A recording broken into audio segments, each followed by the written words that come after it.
Lorsqu'on dit ad-din en langue arabe, ce n'est pas pareil que lorsqu'on dit en français la religion. La religion est une branche de din en islam.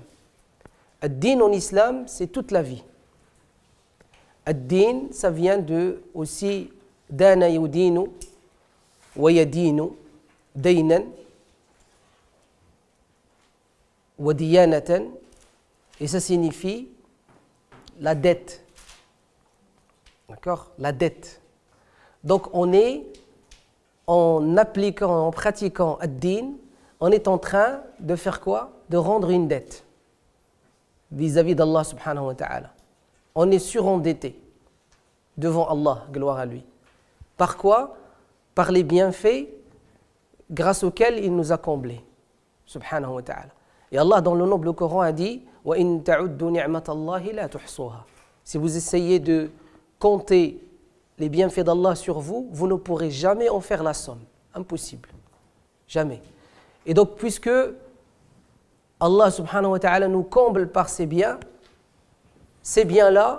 il faut que on le remercie et il faut que nous soyons reconnaissants vis-à-vis de lui. C'est ça la dette qui est sur nous. Et c'est une charge au quotidien de rendre cette dette à Allah subhanahu wa ta'ala. Ad-din aussi signifie, dans son sens étymologique, din signifie le fait de payer des impôts. Ad-din, c'est les impôts. Et on a un impôt à payer. Dans le hadith rapporté par l'imam Bukhari ou Muslim, on a un impôt à payer pour chaque articulation de notre corps. Chaque fois que le soleil se lève et qu'on se réveille. Le prophète sallam, il l'a dit. Chaque fois que vous vous réveillez le matin, le soleil se lève pour vous. Il est de votre devoir de payer un impôt pour chaque articulation que vous avez.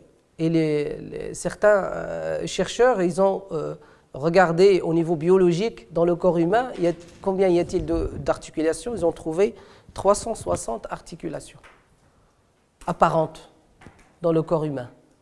Du nombre de quoi? Des jours de l'année lunaire. Du nombre du jour de l'année lunaire. Hein? Et donc c'est comme si chaque jour, en fait, on paye des impôts de toute l'année. Hein? On reçoit la fiche des impôts et on paye des impôts. Hein? Et donc une dette, un impôt, mais aussi ad-dayn, au sens étymologique chez les Arabes, c'est aussi le nœud. Quand vous prenez deux cordes, une corde fine et une corde large et forte, une faible et une forte, vous les attachez pour en faire une, ils appellent ce nœud-là din. D'accord? C'est-à-dire que le plus fort tire vers lui le plus faible. Hein? Et ça, c'est tous ces sens en langue arabe, on les trouve dans quoi? Dans notre religion et dans la pratique de notre religion au quotidien.